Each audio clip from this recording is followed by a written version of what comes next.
Janvier 2020, station balnéaire de La Guaira, Venezuela. Monsieur José et Madame André Cacaruco, les parents de Narieli, ne savent plus quoi faire. Quelques jours plus tôt, leur fille s'est évanouie, est tombée, et depuis tout a changé. Narieli n'est plus la même personne. Elle a cessé de parler, ne veut plus se lever, refuse de manger ou de boire. Elle semble vraiment très mal. En plus de cela, elle a développé une force surnaturelle. Elle devient agressive, et bien qu'elle ait perdu plusieurs kilos, elle est capable de frapper sa mère avec une force incroyable, l'attaquant chaque fois que cette dernière s'approche d'elle. Jamais elle ne s'était comportée ainsi auparavant. De plus, elle bouge sans cesse la mâchoire et effectue des gestes étranges sur place comme si quelque chose d'autre avait pris possession d'elle. Monsieur José a une idée. Il prend son téléphone et commence à filmer.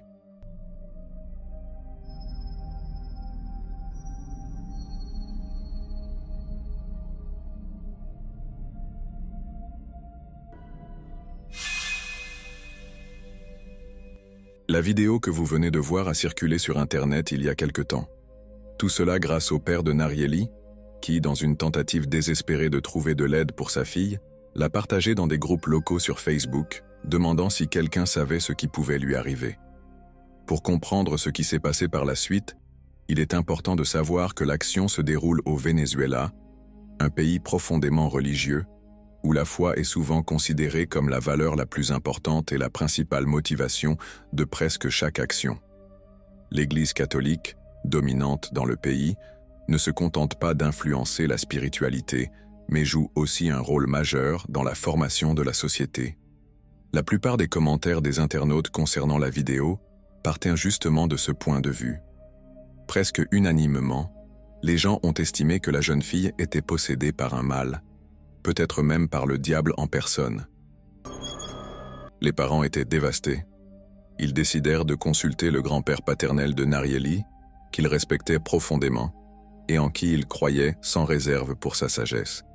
Ce dernier confirma leurs inquiétudes. Après avoir vu la vidéo, il jugea immédiatement que la jeune fille était possédée et qu'il était impératif de se rendre dans un établissement spirit pour se débarrasser du mauvais esprit. Il mit les parents de la jeune fille en contact avec un prêtre ami qui s'occupa de toutes les démarches nécessaires. Dès le lendemain, Narieli se trouvait sous la surveillance des exorcistes. 6 mois plus tôt, Narieli, âgée de 15 ans, venait de terminer sa 6e heure de cours et pouvait enfin rentrer chez elle. À la demande de sa mère, elle s'était arrêtée au marché pour acheter des pommes de terre pour le dîner. Lorsqu'elle se trouvait à seulement 200 mètres de chez elle, le sac de légumes se déchira, et ceux-ci commencèrent à rouler en bas de la pente. Soudain, une jeune fille aux cheveux frisés apparut en bas de la colline et offrit immédiatement son aide pour ramasser les légumes. Elle se présenta comme étant Stéphanie, âgée de 20 ans. Elle était particulièrement ouverte et sympathique. Elle expliqua qu'elle venait d'emménager dans le quartier et qu'elle serait désormais la voisine de Narieli. Leur conversation se prolongea de façon naturelle, et au bout d'un moment, elles réalisèrent qu'elles avaient discuté pendant plus d'1 heure. La différence de 5 ans d'âge entre elles semblait sans importance. En rentrant chez elle, Narieli raconta à sa mère qu'elle avait rencontré une nouvelle amie.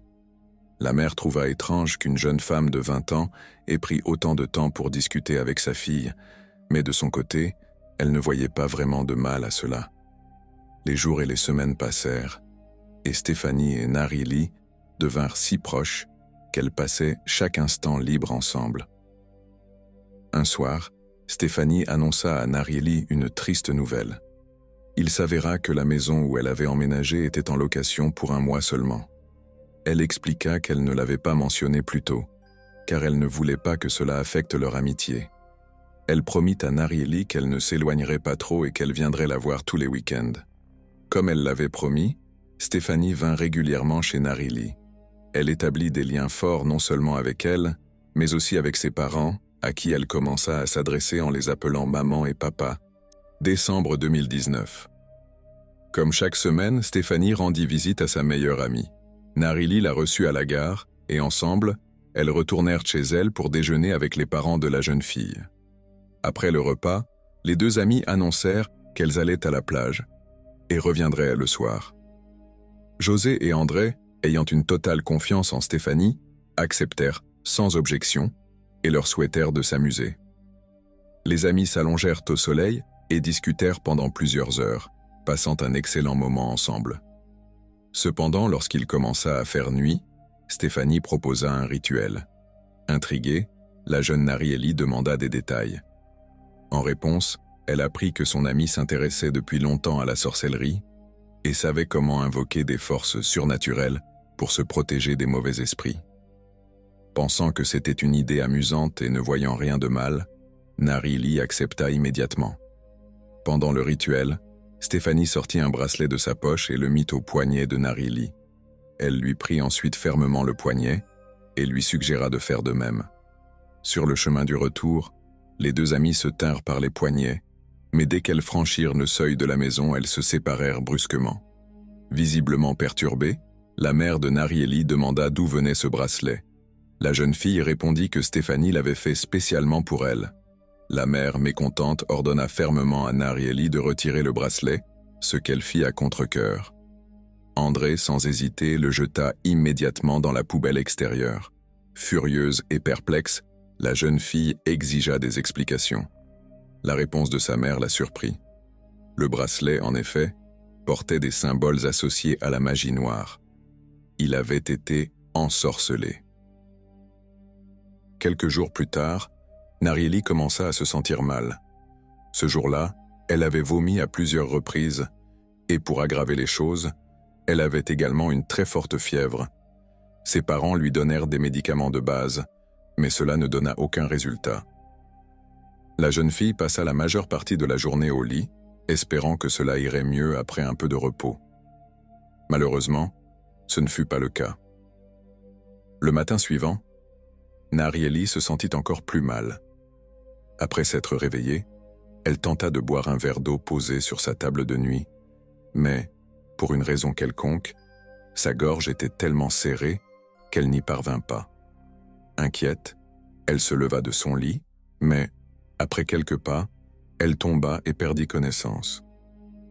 12 mois plus tôt, en janvier 2019, Narieli, 15 ans, est une jeune fille pleine d'énergie et de vivacité. Elle canalise son excès d'énergie en faisant du sport. Elle court souvent, adore nager et jouer au football. En raison de son tempérament, elle passe généralement ses week-ends à faire la fête. Lors d'une de ces nuits, dans l'un des clubs voisins, elle rencontra un garçon avec qui elle se sentit immédiatement en harmonie.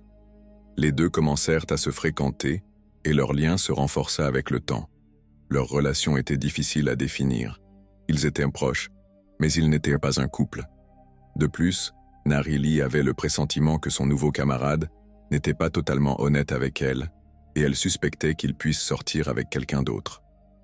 À cause de cela, ainsi que de quelques divergences de points de vue, elle décida de prendre un peu de recul et de se concentrer davantage sur elle-même. Elle ne voulait pas se forcer à être avec quelqu'un qui ne lui inspirait pas entièrement confiance. Elle estima qu'il valait mieux qu'ils restent amis pour le moment. José et André se précipitèrent auprès de leur fille, qui avait perdu connaissance.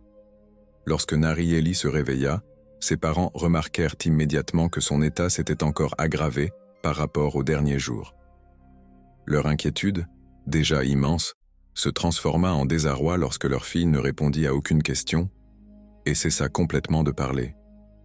Ils se rendirent immédiatement à l'hôpital le plus proche, mais en raison de la surcharge des établissements médicaux et du système de santé défaillant du pays, ils ne reçurent aucune aide. Il y avait d'autres patients sur place que les médecins jugeaient plus urgents. Après plusieurs heures d'attente sans résultat, ils abandonnèrent et rentrèrent chez eux. La situation empirait de jour en jour, et les parents, désemparés, ne savaient plus quoi faire. Narieli commença à effectuer des mouvements incontrôlés, et son œsophage était tellement serré qu'elle ne pouvait ni manger ni boire. Finalement, ils parvinrent à organiser une visite à domicile d'un médecin. 2 médecins se rendirent sur place et, après avoir effectué des examens de base, confirmèrent que tous les résultats les plus importants étaient dans la norme. Cependant, ils notèrent la possibilité d'une infection bactérienne, mais ne purent rien affirmer de plus. Ils recommandèrent une surveillance continue et l'administration de médicaments de base. Mais cela ne calma ni José ni André. Les parents de la jeune fille avaient la sensation que leur fille était en train de mourir lentement. Le lendemain, le père de Narieli prit son téléphone et commença à filmer. Sueñan que Jerónimo, un familiar que era de enfermedad del sur, del Punto del Sur. Hay 6 pollos ahí. Tú vas de parte de la dile. Ah, allá arriba. Dile que manda a Yerle, manda a Yerle. Para que Jerónimo quede de parte de Lalo, que si tiene fotos. Ce jour-là, alors que José naviguait sur Facebook, il tomba sur une publication ajoutée par Stéphanie le jour même de la mort de Narieli. Dans ce post, Stéphanie avait partagé une photo d'elle-même accompagnée d'un message étrange.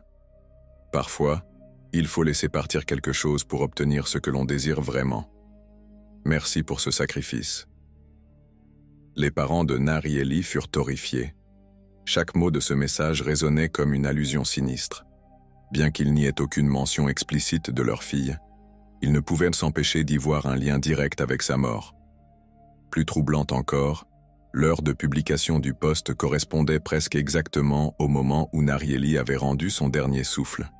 Cette découverte accrut leurs soupçons envers Stéphanie. André, en particulier, ne pouvait s'empêcher de repenser à la fameuse braceletière que la jeune femme avait donnée à leur fille. Pour elle, ce n'était plus un simple bijou, mais un objet maudit, peut-être même l'origine de tout leur malheur. Déterminés à obtenir des réponses, José et André décidèrent de confronter Stéphanie. Ils retournèrent sur son profil pour lui écrire, mais elle avait disparu des réseaux sociaux. Son compte avait été supprimé. Lorsqu'ils se rendirent à son ancienne adresse, ils découvrirent qu'elle avait déménagé sans laisser de traces. Désormais seuls face à leurs doutes et leurs douleurs, les parents de Narieli commencèrent à se demander si Stéphanie avait réellement existé. Leur quête de vérité allait les mener à d'autres mystères, les plongeant encore plus profondément dans l'incompréhensible. Ils se moquent des vivants, je marche avec les morts. Eux, au moins, ne me trahissent pas. Ils ne mentent jamais.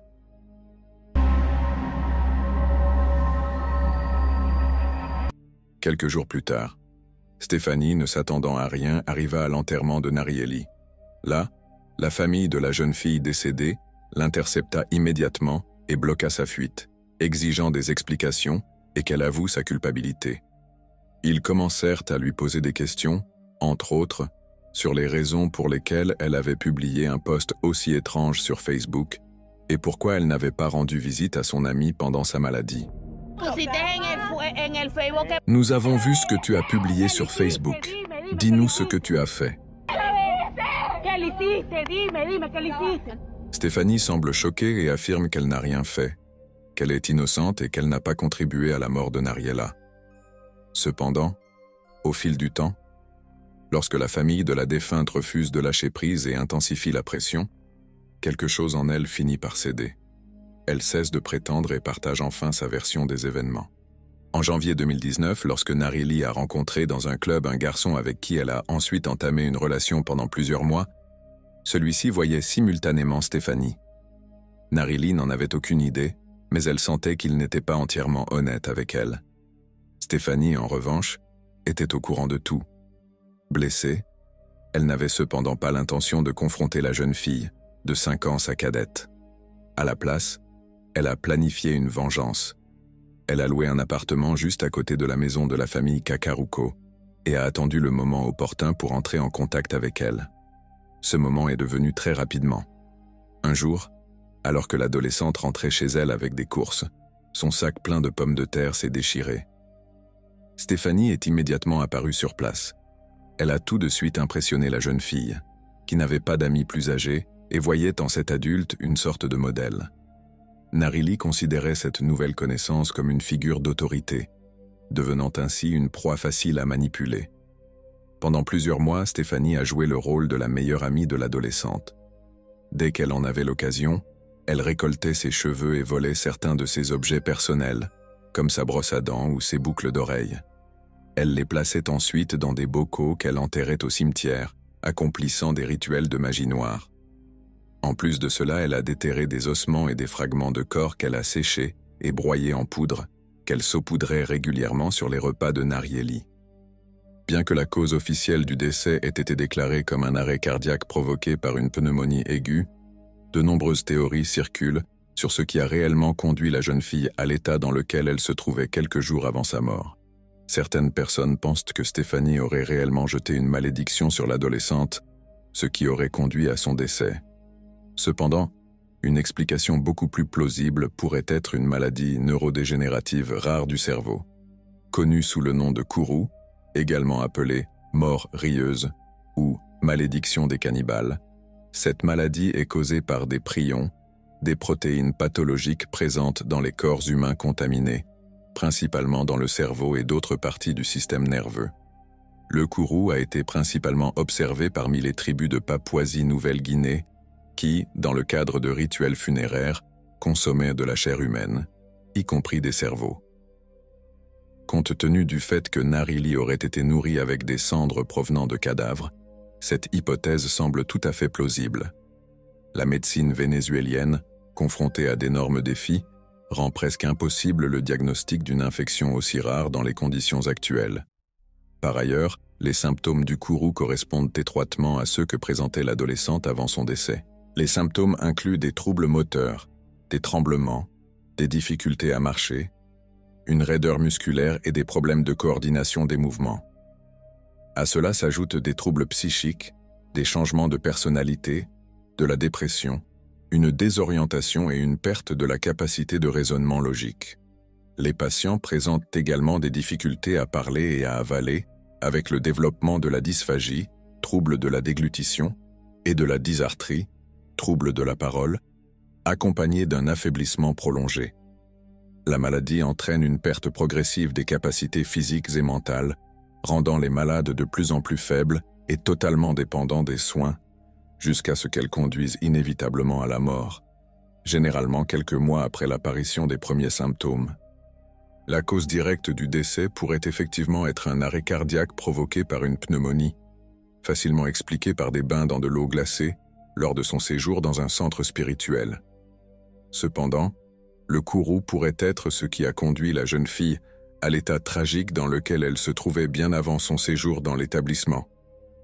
Il est important de noter que Narili perdait régulièrement connaissance, bien avant de faire la connaissance de Stéphanie. La cause de ces évanouissements n'a jamais été diagnostiquée, mais cela a certainement affaibli son organisme, ce qui a pu accélérer la progression du Kourou. Stéphanie a été contrainte par la famille de Narili à se rendre volontairement au commissariat de police. Là, elle a tout raconté aux autorités. Cependant, elle n'a pas été arrêtée. Les lois en vigueur au Venezuela reconnaissent les rituels religieux comme des pratiques protégées par la loi, même lorsqu'elles entraînent la mort ou des blessures graves. La cause officielle du décès de Narili reste un arrêt cardiaque dû à une pneumonie, ce qui explique pourquoi Stéphanie n'a pas passé un seul jour derrière les barreaux. À ce jour, elle est toujours en liberté, et rien ne laisse présager que cette situation changera.